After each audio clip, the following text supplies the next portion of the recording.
चटणी करते. इडलीची चटणी कशी असते तशी बनवते मी. खूप सुंदर लागते अशी चटणी. आता ही शेंगदाणे वाटी भरून मी चांगली भाजून घेतले. ते अशी चांगली बारीक गॅसवर खरपूस भाजले शेंगदाणे. आता ते शेंगदाणे भाजताय तोपर्यंत हे आपण खोबरं घेतलंय. एवढं हे खोबरं बारीक करून घेतलंय मी. 4-5 कढीपत्त्याचे पानं घेतले. हे 3 लसणाच्या पाकळ्या घेतले. थोडी साखर घेतलीये, कोथिंबीर आणि हे लिंबू अर्ध. एवढं साहित्य घेतलंय त्याच्यामध्ये टाकायला चटणीला. आता हे शेंगदाणे भाजले. त्याचे थोडे जे वरचे टरफल काढून घ्यायचे, म्हणजे चटणी छान पांढरी शुभ्र दिसते. आता गरम शेंगदाणे हे साल काढून घेते मी.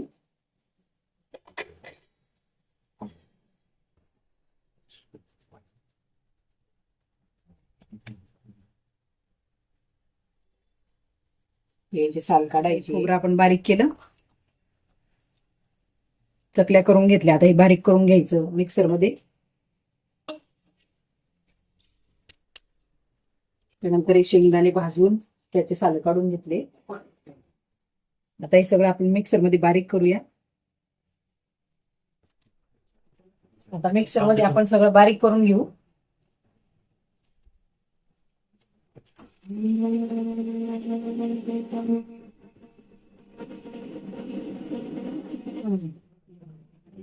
त्याच्यानंतर आपण हिरवी मिरची टाकायची त्यात. हे बघा, हिरव्या मिरच्या, ही कढीपत्ता, हे 3 लसणाच्या पाकळ्या, मीठ, साखर.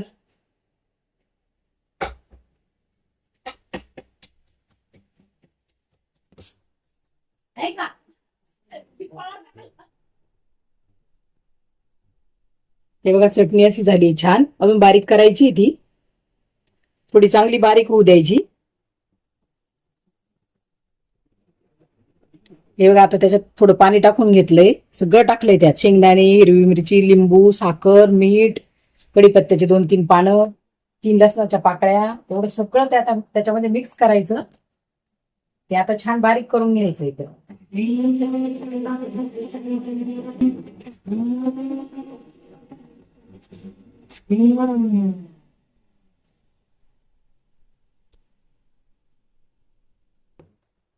चमच्याने थोडंसं हलवून घेते इथे.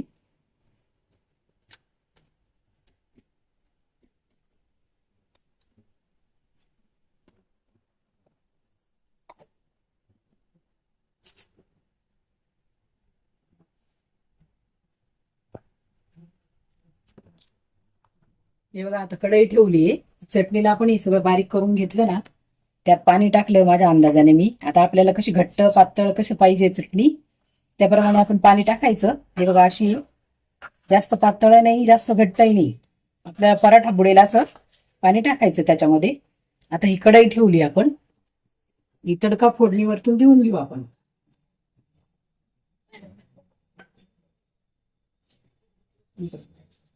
एक चमचा तेल टाकलं मी त्यात. आता तेल थोडं गरम होऊ देऊ. तेल गरम झालं की आपण मोहरी टाकूया. मोहरी चांगली अर्धा चमचा टाकली मी.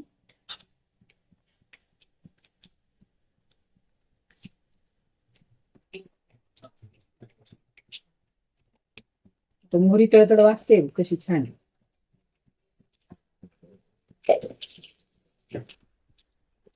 गॅस बारीक केलंय. त्यानंतर जिरं टाकायचंय. जिरं पण होऊ द्यायचं थोड्या वेळ चांगलं. हे का, जिरं टाकल्यानंतर कोथिंबीर टाकायची शेवटी. कढीपत्ता त्यात टाकून घ्यायचा. तर गॅस बारीक केला, बंद केलाय आता, ते जळून जाईल.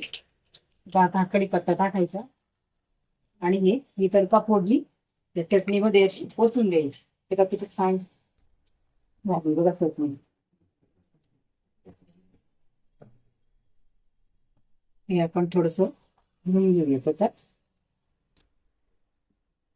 हे असं टाकून घ्यायचं.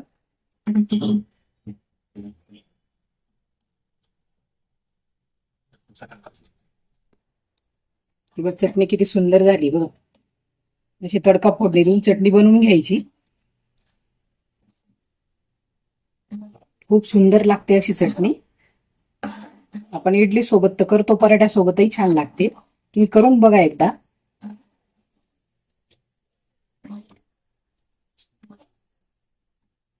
ही अशी चटणी आपली तयार आहे. हे बघा आता आपली शेंगदाण्याची चटणी आपण इडलीला करतो ती चटणी बनवली आहे. आणि हे आलू आपला बटाटा पराठा केला आहे आणि त्याच्यासोबत लोणचं आहे. खूप सुंदर लागते अशी चटणी, तुम्ही करून बघा पराठ्यासोबत. चला तर मग भेटूया पुढच्या रेसिपीला.